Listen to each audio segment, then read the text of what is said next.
doing great. Let us learn about adjectives. Adjective అంటే విశేషణం. విశేషణం అనగానే మనకి మీనింగ్ అర్థం అవుతుంది. విశేషం అంటే స్పెషల్ గా అని. స్పెషల్ గా దేని గురించి చెప్తుందంటే సబ్జెక్ట్ గురించి. సబ్జెక్ట్ ఎవరు? Noun, pronoun. వీళ్ళిద్దరి గురించి స్పెషల్ గా చెప్పడాన్ని అడ్జెక్టివ్ అంటే విశేషణం యొక్క లక్షణం అన్నమాట. మనము ఈ అడ్జెక్టివ్స్ ఎంత బాగా తెలుసుంటే ఇంగ్లీష్ ను అంత బాగా మాట్లాడగలుగుతాము. తెలుగులో అయితే ఏదైనా బాగుందా అని చెప్పాలనుకోండి, అన్నిటికీ బాగుందంటాం.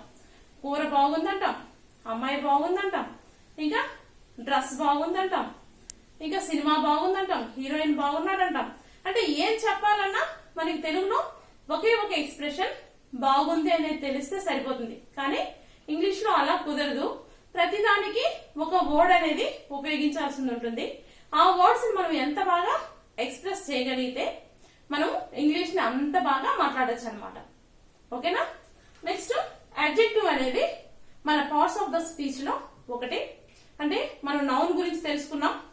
నౌన్ ని ఎవరితో పోల్చాం? తండ్రితో పోల్చాం. ప్రొనౌన్ ని పెద్ద కొడుకుతో పోల్చాం. వెర్బ్ ని తల్లితో పోల్చాం. ఈ అడ్జెక్టివ్ ను కూడా ఒక రిలేటివ్ తో పోలుస్తారు. ఎవరంటే ఇంట్లో చిన్న కొడుకు. ఇంట్లో చిన్న కొడుకులంతా ఎలా ఉంటారు? కొంచెం తుంటరిగా ఉంటారు కదా. తుంటరిగా అంటే వాళ్ళకి కావాల్సినవన్నీ తొందరగా తీసేసుకుంటారు. ఏమన్నా అవసరం వస్తే కూడా మనకి అడిగేస్తుంటారు. అన్ని చేస్తారనమాట. కాబట్టి దీన్ని అడ్జెక్టివ్ తో పోల్చాము. అడ్జెక్టివ్ అనేది ఏం చేస్తుంది? నౌన్ గాని ప్రొనౌన్ గాని నువ్వు పొడుగున్నావైనా చెప్తుంది, లేకపోతే పొట్టిగున్నావైనా చెప్తుంది. అంటే ఏదైనా వర్ణించడమే. అందంగా ఉన్నావనైనా చెప్తుంది, అందవికారంగా ఉన్నావనైనా చెప్తుంది. అంటే ఏదైనా కావచ్చు. ఇప్పుడు కర్రీని తీసుకుంటే టేస్టీగా ఉందని చెప్తుంది, టేస్ట్ లెస్ అయినా చెప్తుంది. ఇవి రెండు కూడా మనకి అడ్జెక్టివ్స్. అర్థమైంది కదమ్మా? మనకి అడ్జెక్టివ్స్ ఎన్ని తెలిస్తే మనం ఇంగ్లీష్ ని అంత అద్భుతంగా మాట్లాడచ్చు అనమాట. ఇప్పుడు నేను ఒక్కొక్క దాని గురించి కొంచెం నేర్చుకుంటూ వద్దాం. సపోజ్ మనం ఒక ఏదైనా ఫంక్షన్ కి వెళ్ళాం అనుకోండి. ఫంక్షన్ కి వెళ్ళినప్పుడు ఏం చేస్తాం? ఫుడ్కి వెళ్తాం. ఫుడ్కి వెళ్ళినప్పుడు ఫుడ్ చాలా బాగుంది అనుకోండి. ఇప్పుడు చికెన్ కర్రీ ఏదో ఉండింది, లేదా చికెన్ బిర్యానీ ఉండింది. ఏమంటాం? చికెన్ బిర్యానీ ఈజ్ డెలీషియస్ అంటాం. అవునా? Chicken biryani is delicious. Delicious అంటే చాలా టేస్టీగా ఉంది. అది వాళ్ళు ఫంక్షన్ చేసిన వాళ్ళకి కూడా చెప్తాం. Chicken biryani is very delicious అని కూడా చెప్తాం అనమాట. Next it's sambar is tasty అంటాం. సాంబారు టేస్టీగా ఉంది అని చెప్తాం. నెక్స్ట్ ఇంకేదో వాళ్ళకి నచ్చిన ఫుడ్ ఐటమ్స్ అన్నిటి గురించి టేస్టీగా ఉంది, డెలిషియస్ గా ఉంది అని చెప్తాం. అదే కూరలు ఏవి బాగలేవనుకోండి, మనం వాళ్ళకెళ్ళి చెప్పాం. మొహమాటానికైనా ఓకే బాగున్నాయండి వంటలు అని చెప్తాం. కానీ పక్కన వాళ్ళతో గుసగుసలు ఆడతాం. ఏమని? బా టేస్ట్లెస్ ఫుడ్ అంటాం అనమాట. అంటే ఫుడ్ ఏం బాగాలేదు, డెకరేషన్ అంతా బాగుంది, ఫుడ్ బాగాలేదు, టేస్ట్లెస్ అంటాం. అవునా? కొన్నిట్లో సాల్ట్ వేయలేదు అనుకోండి, సాల్ట్ లెస్ అంటాం. అర్థమైందా? ఇప్పుడు టేస్ట్లెస్ అయినా సాల్ట్ లెస్ అయినా ఇవి కూడా అడ్జెక్టివ్స్. అక్కడ డెలిషియస్, టేస్టీ కూడా మనకి అడ్జెక్టివ్స్. అదేవిధంగా ఒక పెళ్లికి పోయాం అనుకోండి. పెళ్లి కూతురు ఉంది. పెళ్లి కూతుర్ని యు ఆర్ బ్యూటిఫుల్ అంటాం. అదే ఇంకా ఆమె నగలేసుకుని అందంగా ఉంటుంది కదా, అలంకరణ పూర్వకంగా ఉంటుంది. అటువంటిప్పుడు యు ఆర్ గార్జియస్ అంటాం. అంటే నువ్వు బాగున్నావు అని చెప్తాం అనమాట. You are gorgeous, you are beautiful ఇలా చెప్తాం.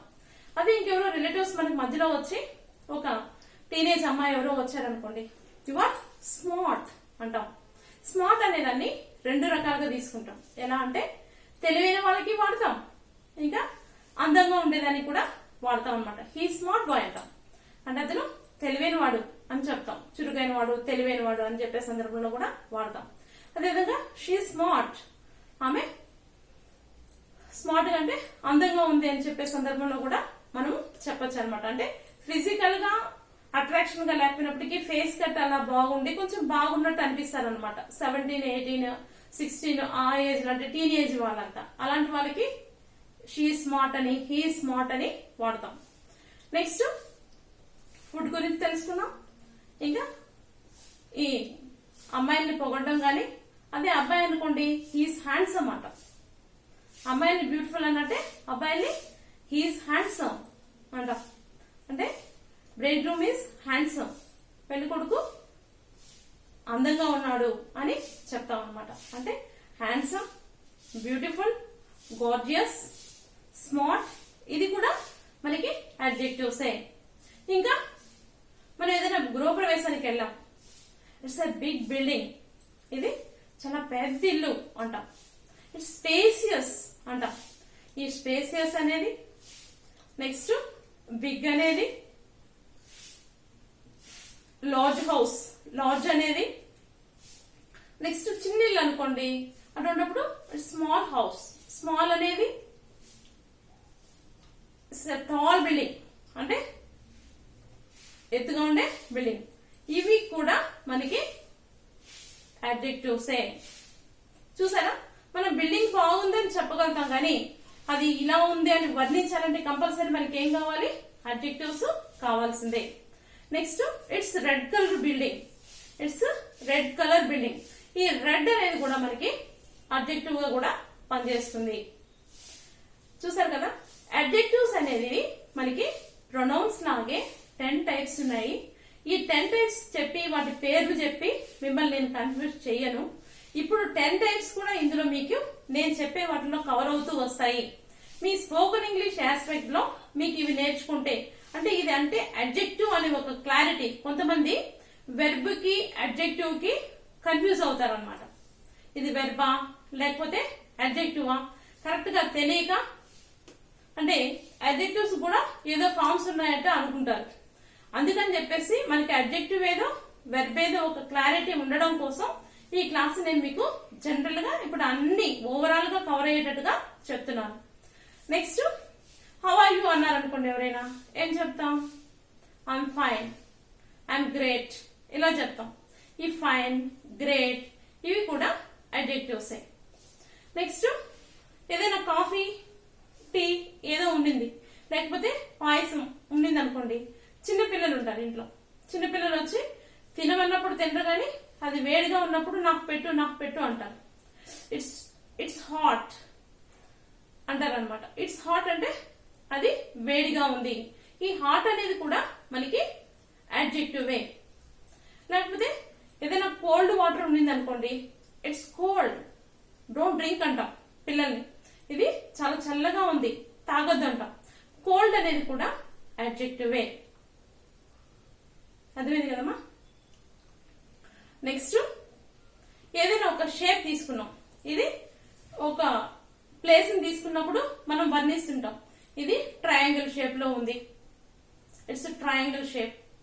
It's rectangle, it's square. తెలుగులో అంటాం కదా, ఇది స్క్వయర్ అంటే చతురస్రాకారం, రెక్టాంగిల్ అంటే దీర్ఘ చతురస్రాకారం. ఇట్స్ ఏ స్క్వయర్, ఇది మా ఇల్లు స్క్వయర్ షేప్ లో ఉందబ్బా అంటాం. అవునా, స్క్వయర్ అనేది కూడా మనకి అడ్జెక్టివే. రెక్టాంగిల్ అనేది కూడా అడ్జెక్టివే. ట్రయాంగిల్ అనేది కూడా అడ్జెక్టివే. ఇట్స్ రౌండ్, రౌండ్ షేప్ లో ఉంది, ఇది కూడా అడ్జెక్టివే. చూసారా ఎన్ని రకాల అడ్జెక్టివ్స్ ఉన్నాయో మనకి. కోల్డ్ అంటున్నాం, హాట్ అంటున్నాం, ఇంకా వీటి పెళ్లి కూతురు ఎలా ఉన్నారో వాళ్ళని చెప్పడానికి. అదేదో మనం ఏదైనా సినిమాకి వెళ్ళాం అనుకోండి, సినిమాకి వెళ్ళినప్పుడు మీ ఫ్రెండ్ ఎవరో వెయిట్ చేస్తుంటారు, ఎలా ఉందిరా సినిమా, బాగుందా, చూడొచ్చా అని అడుగుతారు మిమ్మల్ని. అప్పుడేం చెప్తాం, ఇట్స్ ఏ కామెడీ మూవీ అంటాం, ఇట్స్ ఏ ట్రాజెడీ మూవీ అంటాం. లేకపోతే ఇంకా ఏమున్నాయో వాటి రకాలని చెప్తాం అనమాట. అలాంటప్పుడు కామెడీ, ట్రాజెడీ ఇది కూడా అడ్జెక్టివ్సే. నెక్స్ట్ హీరోయిన్ ఎలా ఉందంటే, హీరోయిన్ ఈజ్ స్మార్ట్, లేకపోతే హీరోయిన్ ఈజ్ బ్యూటిఫుల్, లేకపోతే హీరోయిన్ ఈజ్ గార్జియస్, ఇలా చెప్తాం. హీరో ఎలా ఉన్నాడు, హీరో ఈజ్ హ్యాండ్సమ్. అలా కొత్త హీరోయిన్ అనుకోండి, కొత్త హీరో అయితే ఈజ్ హ్యాండ్సమ్ అంటాం అనమాట. అంటే పాత వాళ్ళైతే మనకు తెలుసు కాబట్టి, అర్థమైందా, పాత వాళ్ళైతే తెలుసు కాబట్టి అలాగో హ్యాండ్సమ్ అంటారు. కొత్తగా ఇంట్రడ్యూస్ అయ్యే హీరో కూడా చూస్తే హీస్ హ్యాండ్సమ్ అంటాం అనమాట. ఇంకా ఇలాంటివి చెప్పడానికైనా మనం ఏం చెప్పాలన్నా కానీ కంపల్సరీ మనకి అడ్జెక్టివ్స్ అనేవి కావాలి. అడ్జెక్టివ్స్ అనేది కావాలి. ఓకే అమ్మా, ఇప్పుడు మనం ఒక శాంపుల్ తీసుకొని వీటికి కూడా కైండ్స్ ఆఫ్ సెంటెన్సెస్ ని, WH వర్డ్స్ ని, SR నో క్వశ్చన్స్ ని ఉపయోగించాల్సిందే. మీరు ఏం నేర్చుకున్నా గానీ అది కంపల్సరీ. అర్థమైందా? ఇప్పుడు మనకి ఇప్పుడు ఫీలింగ్స్ ని చెప్పడానికి కూడా ఐఎమ్ హ్యాపీ అంటాం. హ్యాపీ అనేది అడ్జెక్టివే.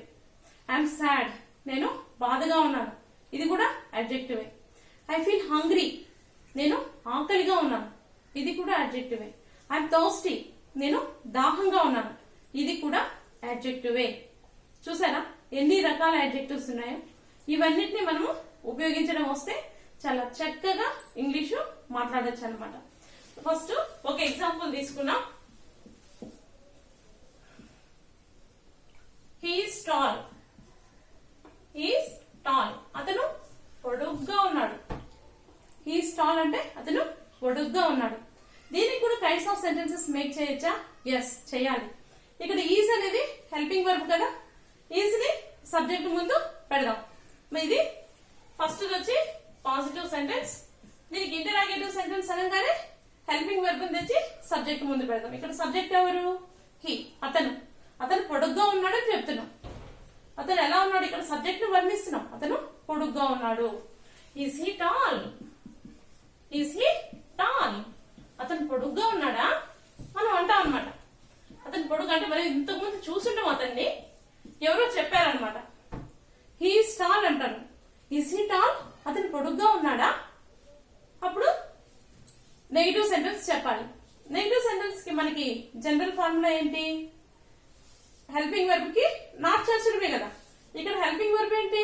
ఈజ్. ఈజ్ కి నాట్ చేర్చామనుకోండి, is plus not equal to isn't. isn't లేకపోతే ఈజ్ నాట్ అని ఫుల్ గా కూడా చెప్పొచ్చు. Is not. మనం నెగిటివ్ సెంటెన్స్ ఎలా చెప్తాం? హీ ఈజ్ నాట్ టాల్, అతను పొడుగ్గా లేడు, నేను చూసాను అంటాం. isn't టాల్ రెండు రకాలుగా చెప్పొచ్చు. isn't టాల్ అన్నా పర్లేదు, హీ ఈజ్ నాట్ టాల్ అన్నా పర్వాలేదు.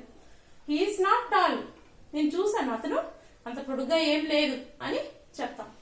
అదేవిధంగా అతను పొడుగ్గా లేడా, వేరే వాళ్ళు మళ్ళా క్వశ్చన్ చేస్తారు. Negative, interrogative. isn't ని ఇక్కడ పంపిద్దాం. isn't he tall?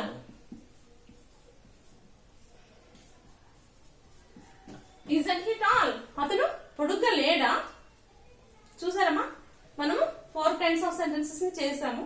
ఇప్పుడు ఎస్ఆర్ నో క్వశ్చన్స్ చూద్దాం. Is he tall? అతను పొడుగ్గా ఉన్నాడా? No, he isn't. లేదు, అతను పొడుగ్గా లేడు. హీ isn't అంటే సరిపోతుంది. హీ ఈజ్ నాట్ టాల్ ఇలా ఫుల్ గా చెప్పక్కర్లేదు, ఇది మీకు బాగా తెలుసు. isn't he tall? అతను పొడుగ్గా లేడా? Yes, he is tall. అవును, అతను పొడుగ్గా ఉన్నాడు. ఎస్, హీ ఈజ్ అంటే సరిపోతుంది. Yes, he is. Next WH words ని చూద్దామా? వాట్ పెడదాం. ఇది వాట్ ఈజ్ హీ టాల్ అన్నాం అనుకోండి, ఇది ఆశ్చర్యార్థకం. మనము ఎక్స్క్లమేటరీ చెప్తున్నాం ఇక్కడ. What is he tall? ఏంటి, ఆడు పొడుగ్గా ఉన్నాడా అంటాం కదా. What is he tall? ఏంటి, వాడు పొడుగ్గా ఉన్నాడా అంటాం. Next where is he tall? వాడు ఎక్కడ పొడుగ్గా ఉన్నాడు అంటాం. How is he tall? వాడు ఎలా పొడుగ్గా ఉన్నాడు చెప్తావా? నెక్స్ట్ ఇక్కడ చూద్దాం. What isn't he tall? ఇక్కడ isn't పెట్టాం అనుకోండి, వాటికి ఇక్కడ ఎక్స్క్లమేటరీ సింబల్ పెట్టాలి. ఇది ఆశ్చర్యార్థకం. వాట్ ఆశ్చర్యంగా అడుగుతున్నాం. What isn't he tall? isn't he tall? అడు పొడుగ్గా లేడా? why where isn't he tall? వాడు ఎక్కడ పొడుగ్గా లేడు? మీరు సరిగ్గా చూడలేదేమో, పొడుగ్గా ఉన్నాడు అంట. how isn't he tall? వాడు ఎలా పొడుగ్గా ఉన్నాడు? ఎలా పొడుగ్గా లేడు, ఇది నెగిటివ్ కదా. ఎలా పొడుగ్గా లేడు చూసారు కదమ్మా. ఇంకా మీకు WH వర్డ్స్ ఇవి హ్యూమన్స్ అంటే మంత్రాలు. Kinds of sentences, WH words, SR no questions, ఇవి మీకు చుట్టూ తిరుగుతూ ఉండాల్సిందే. ఇప్పుడు నేను ఎన్ని అడ్జెక్టివ్స్ చెప్పానో, సపోజ్ కర్రీ ఇస్ టేస్టీ అందాం. ఈజ్ తీద్దాం, లేకపోతే ఈజ్ ఇప్పుడు వాడాం కాబట్టి ఆర్ ఏదైనా వాడదాం. ఇంకా మనము మనుషులు పిరికి వాళ్ళు ఉంటారు, వాళ్ళు ఏమంటాం? హీస్ టిమిడ్ అంటాం. హీస్ టిమిడ్ అంటే అది పిరికివాడు అంటాం, అవునా? హీస్ డన్స్ అడు మొద్దు. హీస్ స్టబాన్ అడు మొండివాడు. ఈ మొండి, మొద్దు, నెక్స్ట్ పిరికి, ఇవి కూడా మనకి అడ్జెక్టివ్సే. అర్థమైందా? నెక్స్ట్ హీస్ కైండ్ హార్టెడ్ అంటాం, అతను దయాద్ర హృదయుడు అంటాం అనమాట. నెక్స్ట్ షీస్ కన్నింగ్ అంటాం. కన్నింగ్ ఎవరితో పోలుస్తాం? జిత్తులు వారి నక్కతో పోలుస్తాం కదా. అంటే కన్నింగ్ చాస్తులు ఉన్నాయనుకోండి, షీస్ కన్నింగ్ అంటాం అనమాట. షీస్ కన్నింగ్ అంటే ఇది జిత్తులు మారి పిల్ల అని అర్థం అనమాట. ఇంకా మనం వేరే ఇంకొకటి తీసుకొని చెప్తాను నేను. They are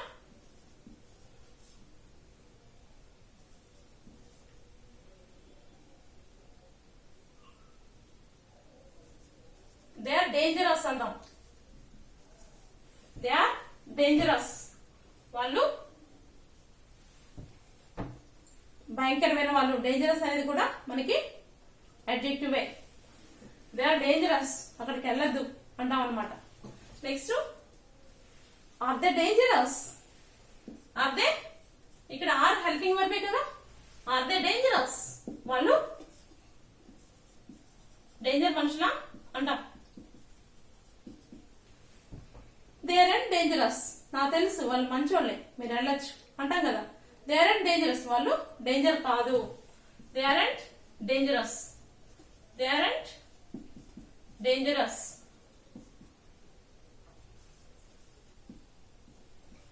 they are dangerous. Next negative interrogative వస్తుంది. ఆర్ దే డేంజరస్, వాళ్ళు డేంజరస్ కాదా, మంచోళ్ళేనా అంటాం. Are they dangerous. ఇంకా ఎస్ఆర్నో క్వశ్చన్స్ చూడండి. Are they dangerous? No, they aren't. Aren't they dangerous? Yes, they are. Next what are they dangerous, ఏంటి వాళ్ళు డేంజరసా అంటాం కదా. Next where are they dangerous, వాళ్ళు ఎక్కడ డేంజరస్ అబ్బా, మంచి వాళ్ళు కదా అంటాం. హౌ ఆర్ దే డేంజరస్, వాళ్ళు ఎలా డేంజరస్, వాళ్ళు మంచి వాళ్ళే అని చెప్పే సందర్భం. Next what are they dangerous, నీకు తెలుసా వాళ్ళు డేంజరస్ కాదని? నాకు తెలుసు వాళ్ళు డేంజరస్ పీపుల్ అంటాం అనమాట. What are they dangerous, where are they dangerous, వాళ్ళు ఎక్కడ చెడ్డవాళ్ళు కాదు అంటే. Next how are they dangerous, వాళ్ళు ఎలా డేంజరస్ కాదు, వాళ్ళు నిజంగానే డేంజర్ పీపుల్, వాళ్ళ దగ్గరికి వెళ్ళద్దు అని చెప్తాం అనమాట. ఇవన్నీ కూడా అడ్జెక్టివ్సే. చూడండి, ఈ అడ్జెక్టివ్స్ నేర్చుకోగలిగితే మీరు ఎంత బాగా ఇంగ్లీష్ మాట్లాడొచ్చో. 1-2 సార్లు ఇది క్లాస్ వినండి, వింటే మీకు తప్పకుండా అర్థమవుతుందని నేను అనుకుంటున్నాను. ఫ్రెండ్స్, మీకు ఇది నచ్చినట్లయితే షేర్ చేయండి, లైక్ చేయండి, సబ్స్క్రైబ్ చేయండి. By for now.